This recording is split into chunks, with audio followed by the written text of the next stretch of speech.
technical difficulties. So we are starting just a couple minutes late, but thank you for joining today. So this is an EV Chat Fun Cars. So what that means is we normally have our typical group of EV ambassadors or EV owners who come and act as panelists, but we have a lot of repeat offenders, which is fantastic for us, but doesn't always give folks like a different variety of vehicle owners to hear from. So we decided to name this one Fun Cars to get people with different cars to join. So you will hear from them in just a few minutes. But before that, I'm just going to introduce my staff here at Green Energy Consumers, who is helping me moderate this. So without further ado, Anna, can you start? Hi, everybody. My name is Anna, and I am the Electric Vehicle Program Director at Green Energy Consumers. I'm really glad to see you all here. We had a fair number of people sign up, so we are ready to break out into breakout rooms if we get too many people in the main room. But for now, I think we will have enough space for a great conversation. And I also wanted to throw out a quick shout out and thank Rep. Steve Owens for joining us today. It's really great to see you here. And I hope you'll have fun learning from all of our lovely EV ambassadors. I will pass it to Adriana. Hi, I'm Adriana. I am the Drive Green Program Associate here. I work mostly with customer service and marketing and communications. And we're excited to have a cool webinar today. Jackie. Jackie is our intern, and this is her first webinar with us. So just say hi, Jackie. Hello. Yeah, so I'm the Drive Green intern, and this is my first webinar, so I'm excited to hear from y'all. Okay, and so just so everyone knows, this webinar is being recorded, so we will circulate a recording of it after the fact. And if you have any follow-up questions, you can circle back with us. But right now, I would just briefly like some of our ambassadors to introduce themselves, just say who you are and what car you have, that sort of thing. And so Ivy, we'll start with you. Hi everyone, Ivy. I have a Volkswagen ID4 that I just got a little under a month ago, so I'm happy to talk about my brand new experiences with that. And before that, I had a BMW i3 range extender. So if anyone has questions about that car, I'm happy to talk about that one too. Thanks. Marty, would you like to introduce yourself? Hi, I'm Marty. I live in Maryland. I have a 2019 Kia Niro EV. I've been driving it it'll be 3 years in a couple months. I've done 3 or 4 long distance trips from Germantown, Maryland to Auburn, Maine and back. And so I can tell you the good, the bad, and the ugly about, taking it on the road. Thank you. Perfect. Nate, do you want to go next? Nate, you got to unmute. Nate is our web developer, so it's very exciting that he can join us today. Are you asking me? Oh, yeah. Oh, sorry. Blake, Yeah, my name's Blake Cady. I'm calling about a Volvo XC40, which we've had for a year, and it's really spectacular. Before that, I had a Bolt on lease for 3 years, which I enjoyed very much. It was a good car too. So the Volvo XC40 is just coming on the market. It's got all the bells and whistles, and it's a wonderful thing to drive. It's a small SUV. I'm glad to answer any questions. Perfect. Thanks, Blake. Nate, can you just introduce yourself quickly? Oh, I'm unmuted. Okay. I'm Nate. I'm the web developer for this company, Green Energy Consumers, and I still have my screening thing up there so you can actually see it if you don't understand what I'm saying. But I also own an ID4, and I actually had mine. I was one of the first, probably the first person in Massachusetts to get one back in March of 2021. And it hasn't been, and I actually tried my first one other than mine like 2 weeks ago. So I don't know where they've all been, but they just started coming. And you said you had yours in a month ago, so that's probably when they started getting delivered. So Actually, Nate, I had to talk the dealership into letting me buy their test drive car. Oh, really? That was how I managed to get one in this short time of shortage. So it's a little tip for people who are having trouble getting one that they want. You were probably the second person in Massachusetts to get one. 2 years afterwards. All right, hold on. We've got just a couple more people. So Glenn, can you introduce yourself quickly? Yeah, I'm Glenn Ayers. I live in Greenfield, Mass, and I have a 2019 Kia Niro, which I've been driving now for 3 years. I have about 27,000 miles on it, and I've done quite a few adventurous trips. One almost 9,000 miles in 60 days, cross country to California and back about 2 years ago. So anyway, happy to answer questions about going to remote places with an EV. Okay, so those are all of the ambassadors we had here to talk to you today, introducing themselves. So if anyone has a question, you can use the raise hand feature, or you can just simply, speak out loud. This is Marty. I have a question for Glenn. I read an article about somebody who did a road trip like you described. Was that did you write about that in Inside EVs, perhaps? No, I actually wrote a blog, pretty long blog for green energy consumers for Drive Green. Yeah. I Dennis, put that in the chat if you want to take a look. all right. Dennis has his hand up first, and then Jay, I see your physical hand raised. So Dennis, you go first.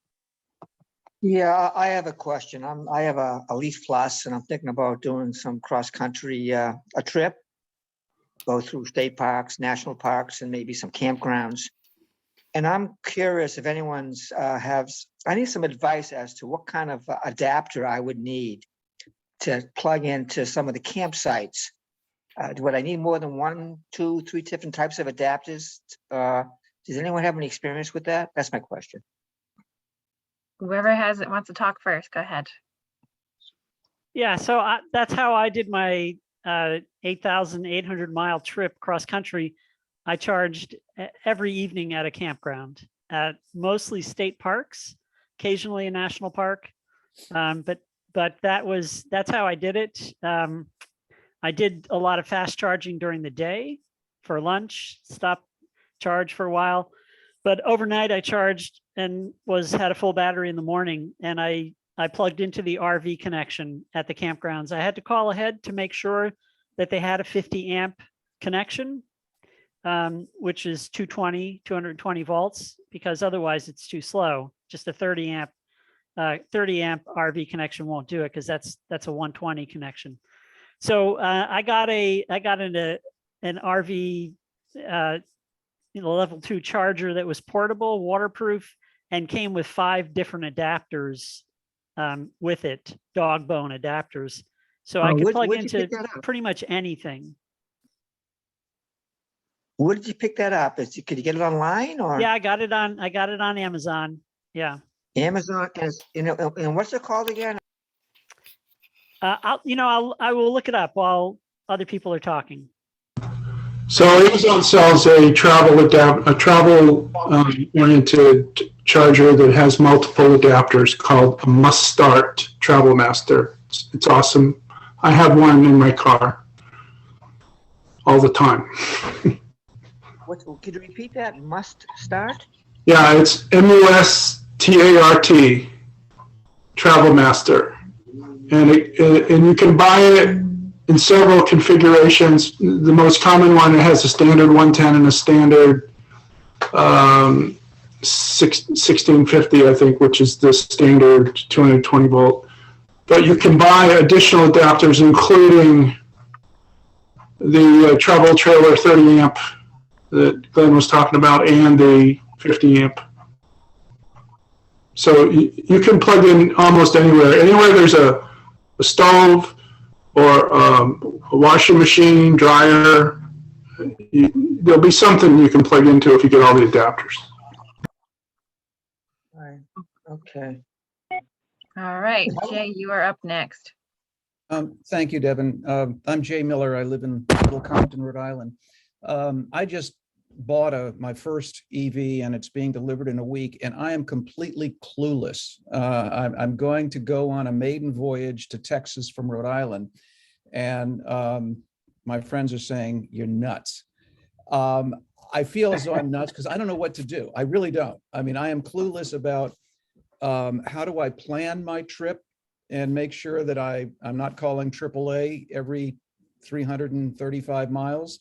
I'm not sure what to have here at my house. I'm a bit confused. I called the company this morning that I bought it from, and he suggested a program called PlugShare. I've been playing with that, but I'm not sure it's really valid for planning a cross-country trip. So if anybody would like to kind of help out. I'll get it. What's the vehicle you bought? I bought a Tesla S. Okay, so if you had a Tesla, you can use the supercharger network. And those are that's actually the best, so far, that's the best infrastructure they have in the country and around the world, actually, I think, for electric vehicles. And I think most Teslas will charge at a pretty high rate at the superchargers. I would actually get in touch with Tesla, or even there's so many resources online that you can look up and try to navigate through that, because you can pretty much get anywhere in the country via the supercharger network. And that's Tesla's proprietary network that they built just for their cars. So other cars can't really use them. Oh, they can't. Just Teslas. Okay. So is there a way, Nate, of actually planning a voyage, whether it's using the superchargers or other sources, so that one knows where you start in the day and where you have to go to charge? I'm sure there's actually probably many of them. I don't have a Tesla, so if someone here has a Tesla, they could probably answer the question a little more specifically. Okay. I don't know if anybody does. Nate, I'm just going to jump in here real quick. It's not necessarily Tesla specific, but I'm sure you could use it being a Tesla owner. I think Anna just linked to it in the chat. It's something called a Better Route Planner, and I do know a Tesla owner who uses it, and he uses it for more long distance trips, like the trip going to Texas. So it helps you plan. I think it even calculates like extra weight for you if you needed to. Yeah, so I want to second that. A Better Route Planner is available as a web app. It's also available as a installed app on your iPhone or your Android phone. And there's a free version where it provides some generic kinds of guidance, and then you can get a subscription, which I don't recommend if you drive a Tesla, but if you drive something else, I might, depending on how often you travel. But it's a great way to figure out in advance where you're going to go, how you're going to get there. So I would use a Better Route Planner to plan your trip. But in the spirit of know before you go, you also want PlugShare so you know what's available when you get there. Because if you arrive at your destination with 20% charge and there's nowhere to charge after that, once you get there, that's a problem. So PlugShare is great for knowing what's available once you get there, or where you are now, you know. Or if you hit a glitch, sometimes not everything always goes the way you plan it. Trust me. You mean it's like life? Yeah. So you know where you go and always be charging. Those are the mottos. Plan your trip and always be charging. Did we hit all your questions, Jay, or was there something that we missed? No, thank you. I don't want to take more time. I guess the only other question I would have, if somebody else has the same question, is similarly, what would we put in our home? Not just for a Tesla necessarily, but in case we get another, electric car. Is there something that will satisfy all electric cars? Thank you all. So does anybody have a level 2 station installed in their house that they want to talk about? Yeah, I do. Nate does. Go ahead, Nate. Yeah, level 2, technically level 2 charger is a 50 amp outlet that usually is used for like a electric stove. Those pack the most power that you can put in your house. You can also use even a dryer amp, a 30 amp. But I mean, it's kind of it's a pretty extensive topic though, because you can either get a EVSC unit that actually works as almost like a GFCI in between you and your car, or you just plug it right into the outlet. So it's like, I guess I can go on forever about this. Do you have a more succinct answer that you could give him about this? So I would suggest, for starters, to just get a 240 volt, 50 amp plug as close to where your car is going to be as you can get it without getting outside the house. In my case, it's in the front of the interior of the garage, and then I just plug it from there. But and I would recommend to start, you just get that plug, actually socket, and then you can plug your charger into that, your 240 volt charger into that, and charge your car. That way you can use your travel charger at home and when you travel. But you can also install a permanently mounted charging station in your home, in your garage. It's going to cost more. It's less utile because it's dedicated and you can't take it with you.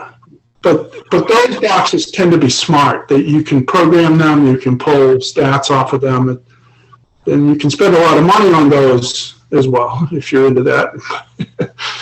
But you get what you pay for. So I will say for that, you can get it installed at your home for not that much money. If you don't have any background electrical issues going on, it could cost you with the unit and the work about $1,000 to get it installed. And you can check up on our website to see kind of a cost comparative, or just some tips and tricks about that. If you'd like, you can also get it installed on an exterior wall. You just want to look at the NEMA rating. So you want a NEMA rating of 3 or 4. That way it's either weather resistant or really weather resistant. So that's that. Glenn, you have something to add? Yeah. I had a dryer plug down in my cellar, but I don't have an electric dryer. We use a solar powered, wind powered clothes dryer outside. We hang our clothes on the line, and so we had never plugged in a dryer into that outlet. So I just pulled the staples. I drilled a hole through the sill of the house and fed the wire out, and I mounted a waterproof socket on the outside of the house. And that's what I plug in. I have a Max Green 16 amp charger that's waterproof that came with all of the adapters. And so if I need to, I just plug that in. It is only 16 amp. It's not a 30 amp charger, but you can plug. I got it because it would take 220 or 120, 240 or 120. It doesn't have to be a 220 outlet. And so that works for me. It cost me about $10 to mount that on the outside of my house. I realized it wasn't done by an electrician, but all I did was move it from one place to another. So I don't know that it would cost $1,000 to do that. It would probably cost you maybe a few $100s to get an electrician if you're not handy to do that. I'm going to post just in the chat what the EVSC that I bought. It's probably it's not like a unit you actually mount. It's actually an inline plug with a nice flexible plug for the 240 outlet. Because a lot of them, they can be pretty expensive now. And this one is under $400, which is a pretty good deal. It works fine. It just to take up the space. So I'm going to I'll just plug the link on there for you guys in case anybody's interested. I think the Max Green one that I bought was about $200 or $250, and it came, like I said, with 5 adapters, and it's 20 feet long, so I can pull into a campground and get pretty close to the RV connection. And overnight, that's plenty of charge. I think it adds. I think it charges around 15 to 20 miles an hour, something like that. So it's not the fastest level 2 charger, but it's good enough for overnight. If you're going to be in a campground for 8 or 10 hours, the battery's fully charged overnight. Yeah, I'm just trickle charging now because I'm not taking any long trips, and it's working fine with my ID4. I mean, you plug it overnight, you get a pretty good charge. You can't get it quick. You can't get a lot of mileage in the short term. But if you're like doing a moderate day commute, you'll get what you need once you plug it in at night. I think especially with the newer cars like the ID4, the rates are pretty high. So Nate, can you explain the term trickle charge for people who haven't heard it before? yeah, I'm sorry, I'm using the trickle charge is just plugging the adapter that comes with your car into a 120 volts outlet. So like the same outlet you plug your phone into kind of thing. Yeah, it's the same thing as you plug any appliance into. It's a typical outlet. Okay. All right, we have some patient hands raised. So Jeff, you are next. So I was, Glenn had volunteered asking, or said he could talk about experiences sort of like out in the wild, I guess, with an EV. So two things. One is just experiences charging when you're going to a campsite or someplace where you don't have a charger, what you've done. And then secondly, what about in terms of the, sometimes when you're in roads, it's not necessarily off-road, but you're in places where, you need a more, distance from the road to the base of the car, to the chassis. Does the Niro provide that, or anybody else who's got a vehicle that does better in those types of conditions? I'd be interested in their comments.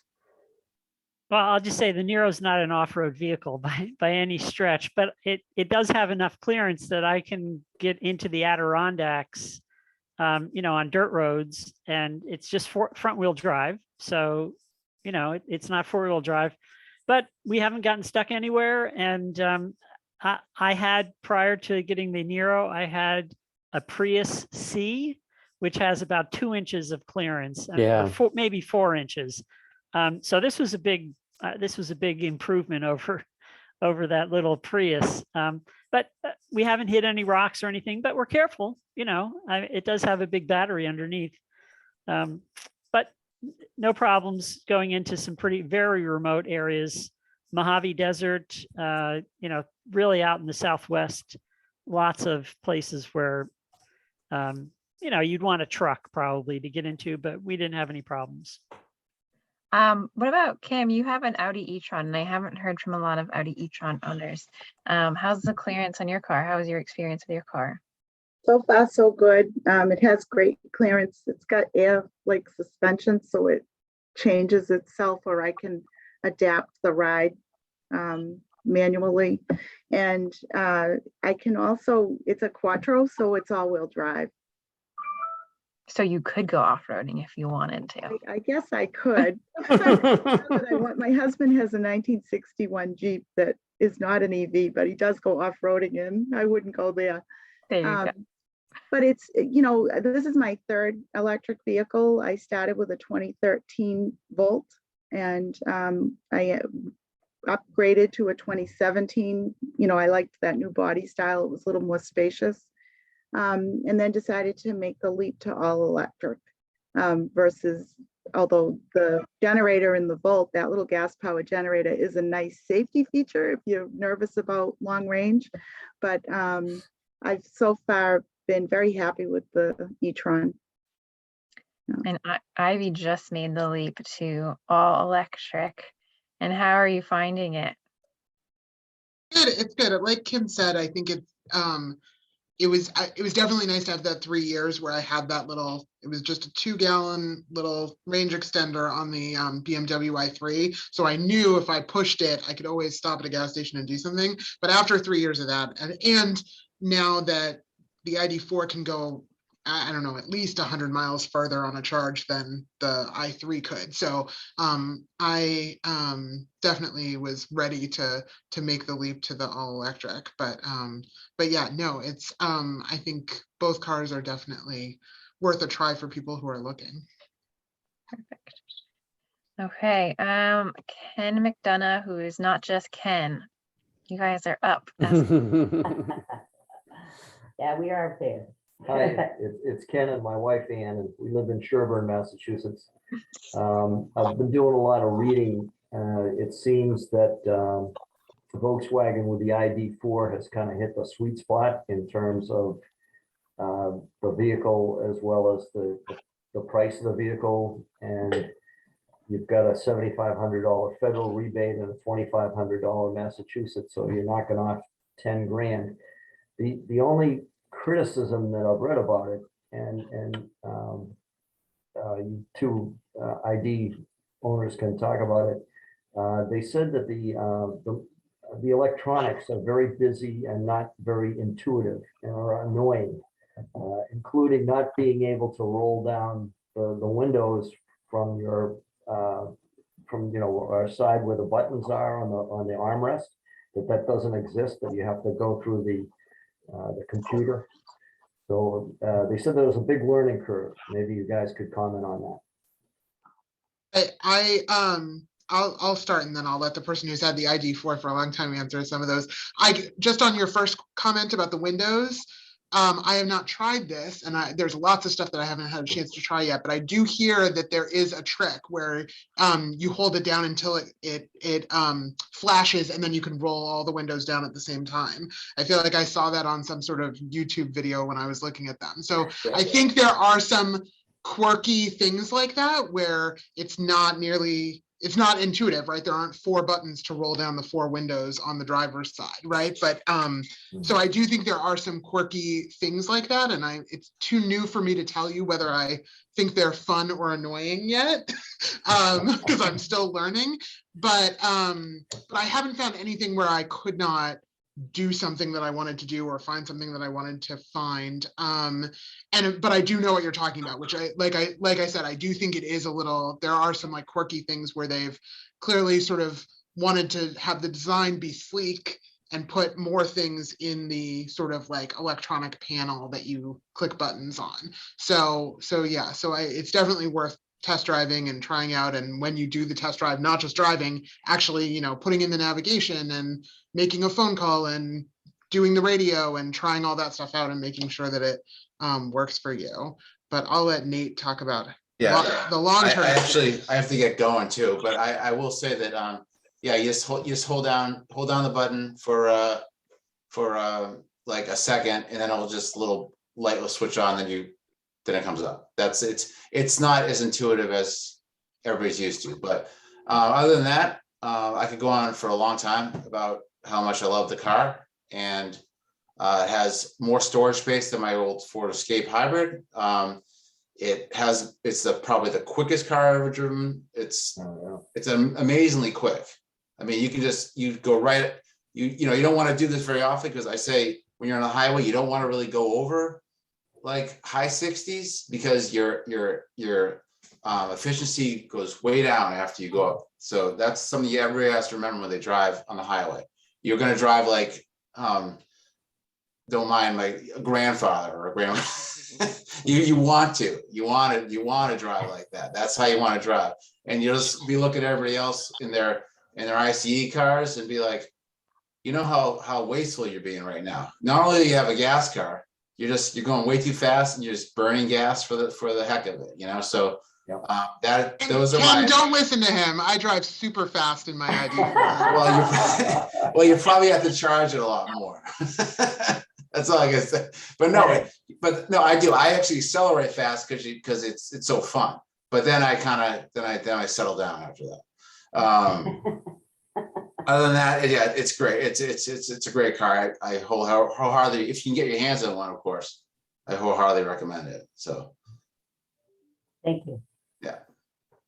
Well, after you judged me, and I think some of our other people for being speed demons, Nate, I'm going to ask Blake and Kim if your cars have similar quirky features or other features that you just want to like talk about. Go all the way out west, Jeannie, and you can stay.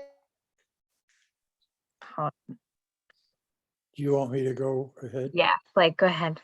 Well, the Volvo is all-time four-wheel drive. It's got 200 plus miles potential, but keep in mind all these things. They don't want you to charge above 90% because of risk of fires and stuff, and they don't want you to drive less than about 20%. So your range is not what you read in that book. It's 30% less than that. but we plug in on a trickle charge because all our driving is local and around the town. And we haven't tried a long trip on it yet. We think that the Volvo screen is, we didn't happen to like the Tesla screen. It was just too big and too intrusive. Screen's very, very good on the Volvo and easy to use. And you call it Google, you get, hey Google, and you can do all your things remotely that way. Windows, heat, radio, whatever. But it's a wonderful car. Great acceleration, fun to drive. Take corners because of low battery and low center of gravity, as all electric cars are. But we're very pleased with this one. We're going to wait. It's on lease, so we're going to wait for the end of the lease and see if they haven't come up with a better battery option. But that's a couple of years away. All right, well, if Blake hasn't sold you on the Volvo XC40, let's see what Kim can do about the Audi. Well, I looked at the Volvo first. I kind of did comparison, and I can say the car is quick. Although I did read, I think the Volvo is like a second faster in the 0 to 5, but it's a great car to drive. It doesn't do Hey Google, but there are a lot of options, that you can set with the computer. There's a dual screen that you can use, and it's very integrated into the dashboard. Unlike, I know on the Tesla, it's kind of just, like there, big sort of.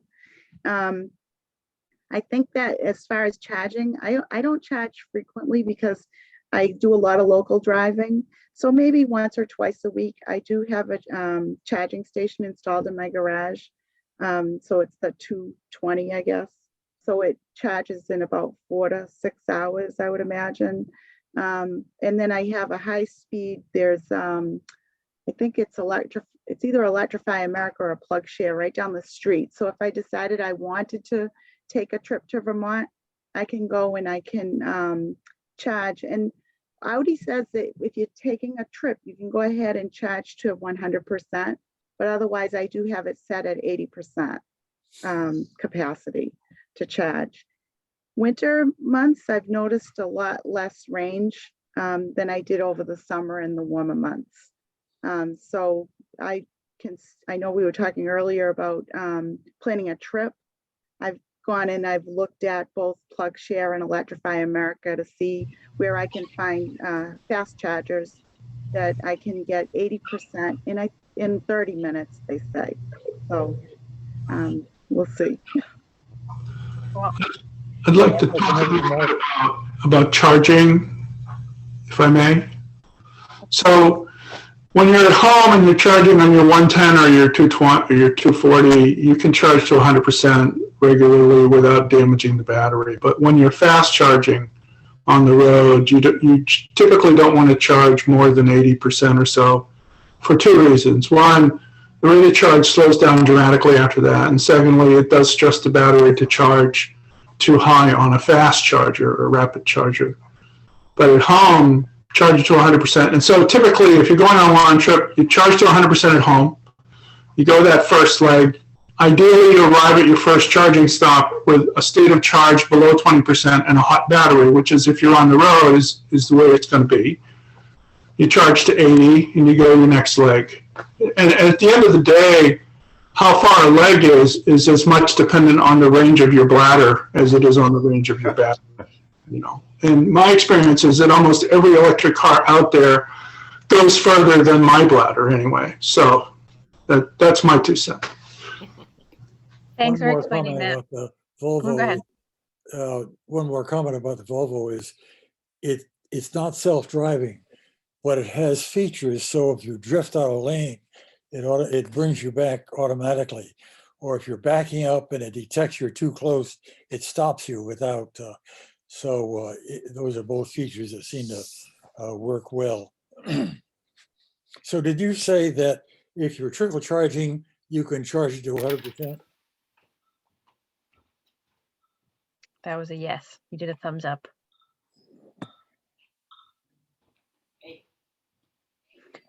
All right. Good. I've got 15 more minutes of this electric car seminar. We Yeah, have I'm charging 100% at home a couple times a week for 3 years, and my battery degradation is 0. So. all right, just quick, I want to move on to some raised hands. Daryl, go ahead. Hi there. Thank you. Going back a little bit, someone was saying about charging from home, and I think you have to be careful that you, if you're going to charge more than 8 amps, you want to make sure that you have nothing else on a circuit at home. Like I know our Volt and Bolt charge at 20 amps, so you want a little bit, no, 12 amps. So you want a 20 amp circuit to do that, but they should be nothing else on it, or you might be tripping the breaker all the time. And when Yeah, dedicated circuit's best, right? Pardon me? You want a dedicated circuit for your charger. Correct, you do. You definitely do, even if it's at 8 amps, but you'd probably be okay if it's 8 amps as long as you don't have some motor kicking on all the time. And that's when you might do the breaker. And the other thing was that we have a Bolt that we did get a new battery, and they recommend that you only charge until like 90% or something like that. So you can set, I don't know what they call it, the hill reserve or something. So we've always done that unless we go on a trip.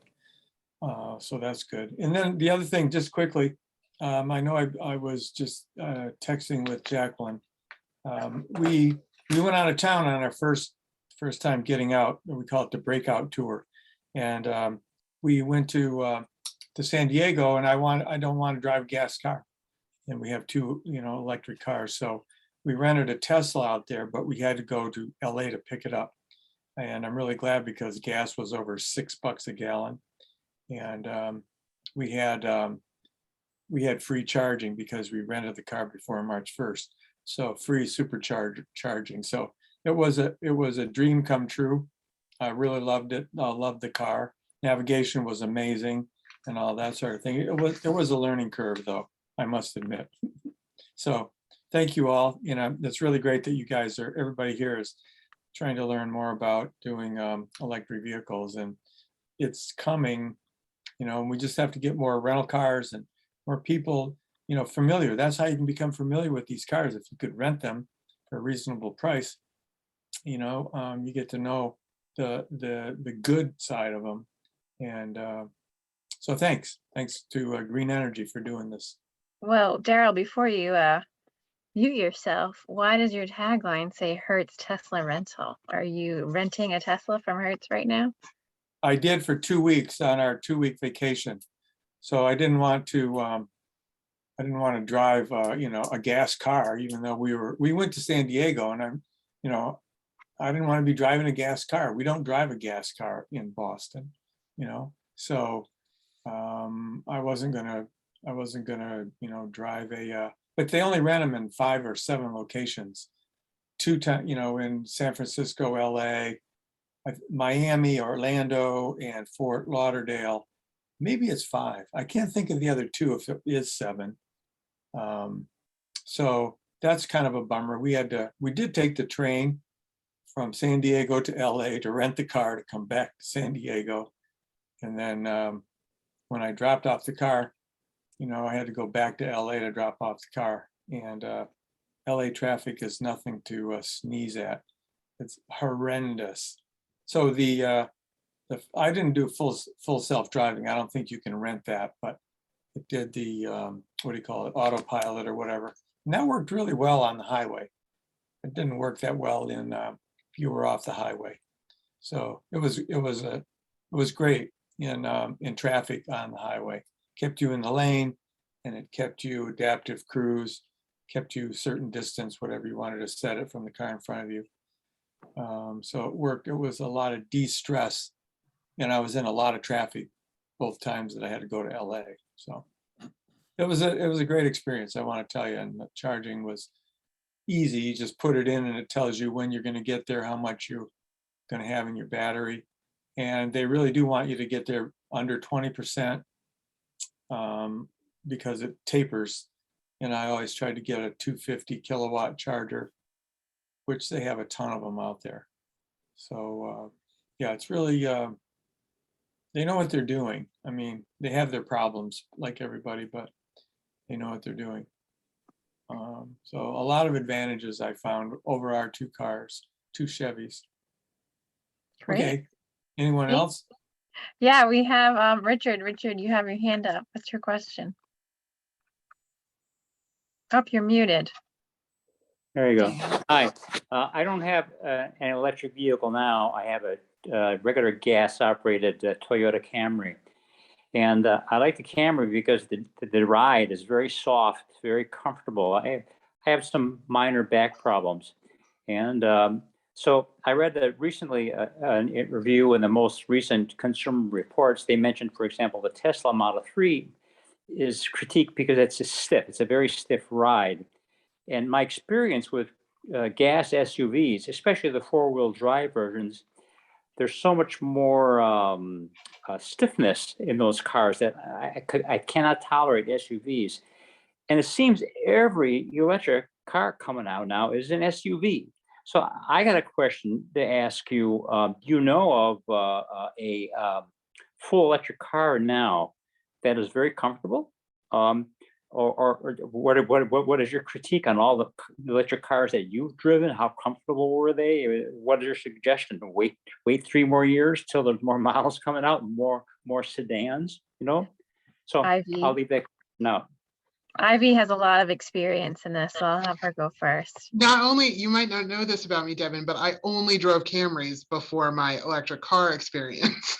So I had a Camry for 10 years and I loved it and thought I would always drive Camrys. And then I test drove a new Camry, or I rented it actually. We were talking about rental cars and I didn't like it as much. So that was sort of what prompted my whole looking at electric, because I had never thought I would even stray from the Toyota Camrys. And then when I didn't like the ride as much, that's what sort of prompted me to go look and see what else there is. I was just going to say, Richard, I test drove a ton of cars, both 3 years ago before I leased, and then now this past 6 months before I leased. And I was shocked at how different the feel of the rides is with every single car. Like, and I don't, maybe us Camry drivers are more sensitive. I don't know. But I was like shocked. There were cars I got into and drove and was like, absolutely not. I will never drive this car, right? And they were perfectly fine cars and cars that other people love. Like but I did test drive a ton of them, and even the ones that I did like were different from each other as well. So that would be my suggestion. 3 years ago, it was really hard to get dealerships to even have an electric car for you to test. And now I had a much easier time just going and saying, I want to test your electric car, whichever one you have. And there are lots of options, but I did think they were really different.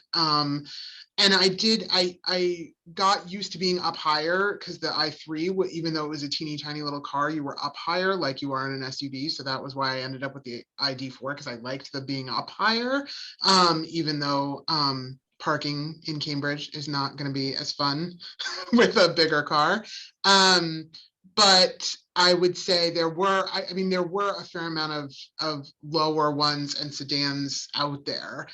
So I feel like if you go through the list that's on the Green Energy Consumers website and sort of like look at the options and then contact those dealerships and drive them, I think you'll be glad that you tested them and felt them, and because they all had sort of a different seat feel, a different drive. Ones that I thought I would really like. Some of them I didn't like the ride. I didn't like the feel of the seat. So I would say that's my best advice, is to test drive. If you have the time to go and test drive a bunch of them. Yeah. And while there is an inventory shortage right now, most dealerships have cars to test drive.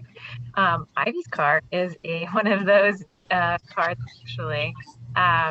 They had quite the time get her car. So actually, Ivy, would you just mind telling people the state of like the buying an EV or getting an EV now and how crazy that can be? Yeah, it's totally crazy. I mean, my experience was I test drove a whole bunch and I sort of got the feel, because as you were test driving, the dealerships would be like, if you want one, you got to tell me now, right? It's going to be a while. They'll give you the heads up.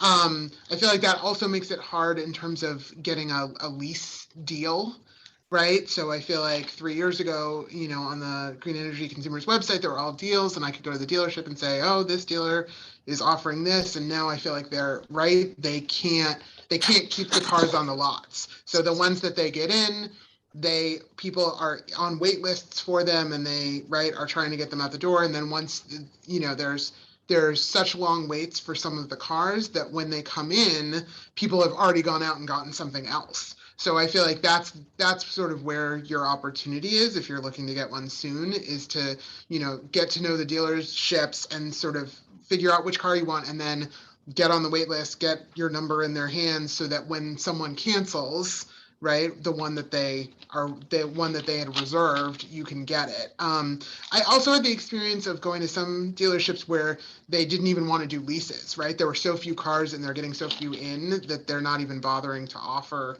to lease. They would only sell.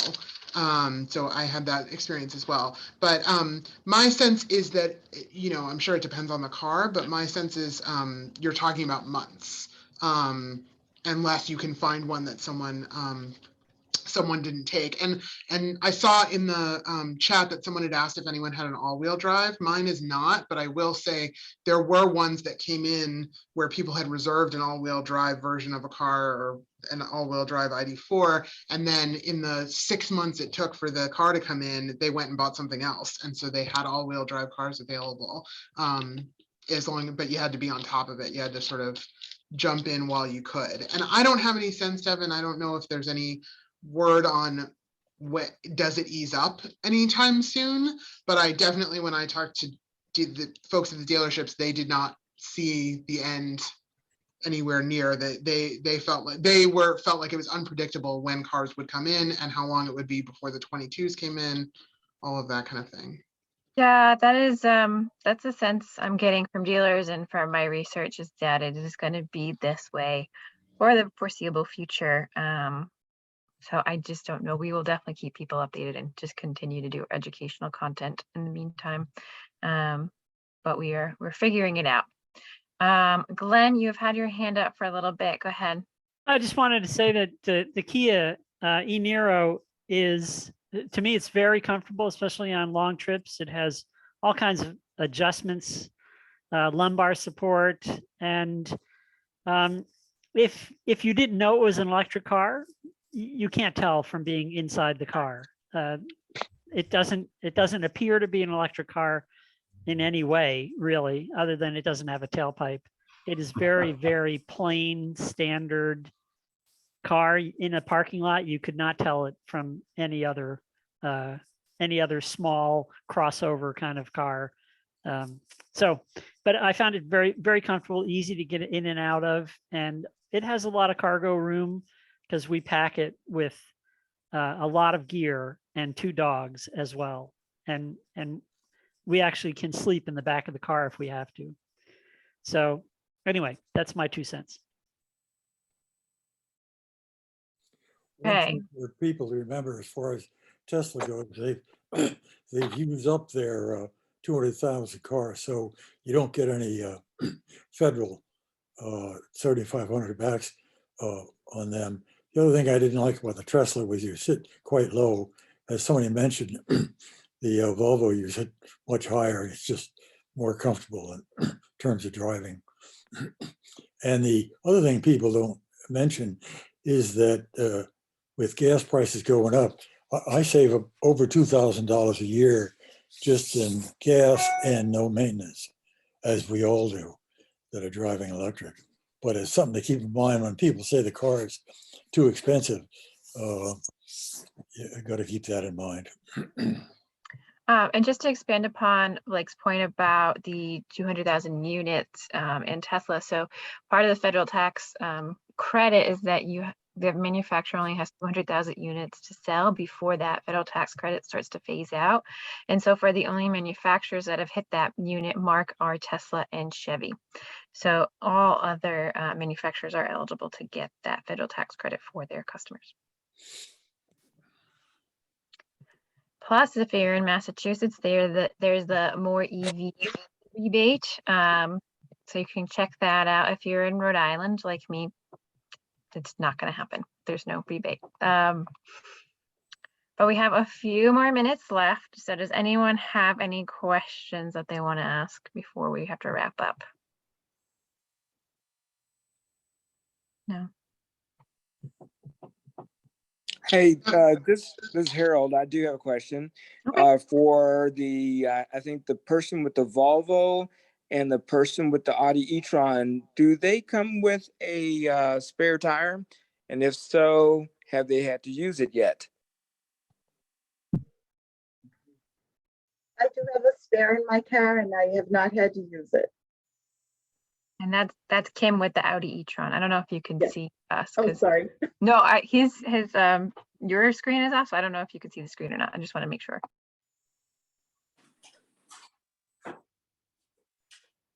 And one follow-up question to that is, did the person with the Audi e-tron, did they buy it because they had a spare tire or because of something else? No, I didn't buy it because it had a spare. I bought it. I wanted something that had kind of had more options, was more comfortable, had the fully electric instead of any gas at all.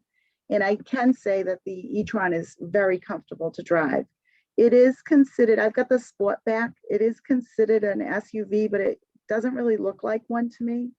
And it's easy to get in and out of.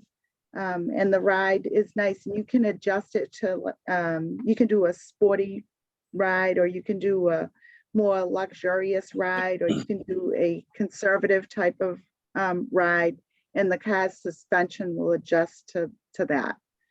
So there are a lot of options as far as comfort goes. It's a little more, the Volvo, a wonderful car. I almost found myself in one, but it's a more utilitarian on the inside to me, whereas the Audi has, I don't know, a little bit more, like there's some wood trim in it, and it's a nice, it's nice. And then it has other things too. For instance, the lane assist, the adaptive cruise control. It had all the kind of the bells and whistles that I was looking for. I didn't even consider the spare tire, but probably should have. I just learned that I have a spare tire after 4 years of owning a car, so don't you worry, Kim. Ivy, you unmuted. I was just going to say, since this is the fun car webinar, I was just going to say the thing that I thought was most fun about the ID4, and I would love to hear what the other owners think is the sort of the most fun thing about theirs. But just the VW ID4, the first edition, my gas and brake pedals are pause and play buttons. Not gas, but the go pedal and the stop, which I think is super fun. It has ambient lighting, so you can set what color you want the interior to be like. And it's got a good sound system, and it drives fast, and it's fun to drive. So those are we're like a deeply pragmatic group here on this call, but just to throw some of the like very unpractical fun things about the ID4 out there. I appreciate that. I should have done that to start with. I'm ashamed. Marty, what is really fun about your car? Well, it's the same thing that's fun about any electric car, which is you hit the pedal and it goes. I mean, it just pushes it. Even the most modest electric car out there, you punch the pedal and it's going to put you back in your seat. It's just fun. I don't know anyone, the first time they get in a car and they hit that pedal, they don't chuckle to themselves. It's just so much fun. And same thing, if you need to pass somebody on the highway. I mean, I don't know how many Porsches I've smoked just going up the road. That's some serious cool cred. All right, Glenn, I have a feeling it's going to be camping related. Yeah, so on our car, we put on a roof rack, and I put extensions on, PVC extensions.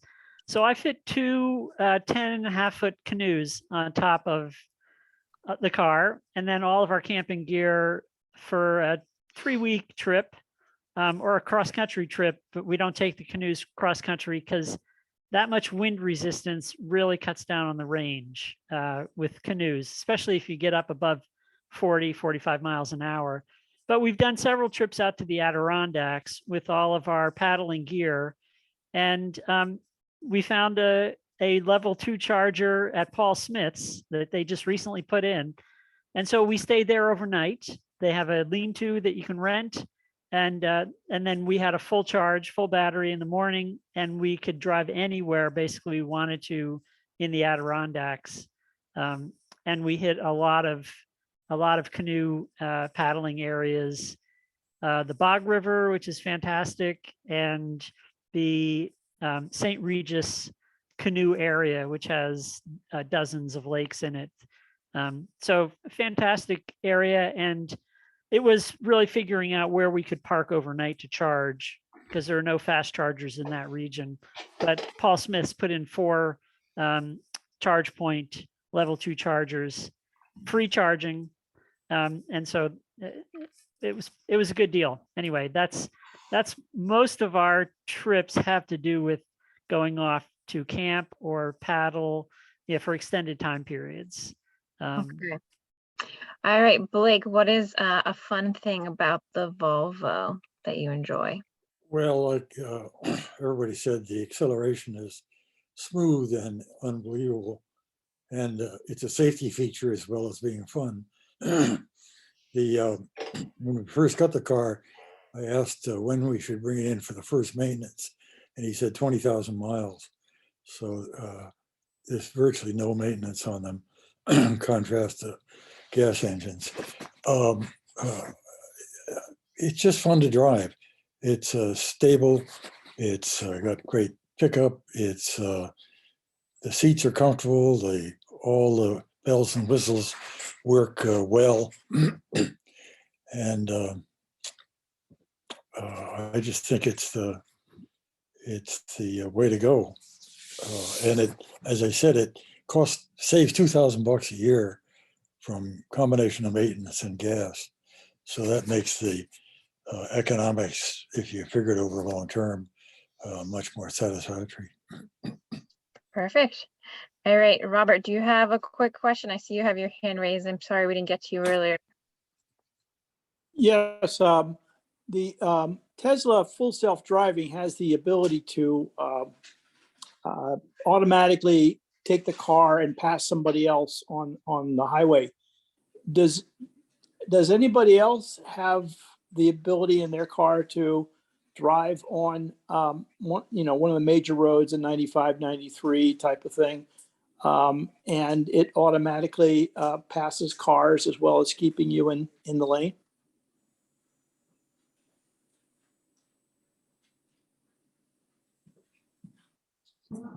Okay, thank you. Silence as a no. Okay. All right. So we are at time. So I just want to say thank you everyone for joining today, and thank you everybody who was on our panel. If we didn't get to your question, feel free to send it to me when I send a roundup email tomorrow. And if you are on this call and you weren't like a panelist and you want to become an EV ambassador for us, I think Anna sent out a link in the chat, and I will also send another link out in the follow-up email. And if you want to just continue these types of conversations all the time, follow our events, and also check out our Drive Green community page on Facebook, where a lot of these conversations happen. So thank you again, and have a great rest of your night, everybody. Thank you. Thanks.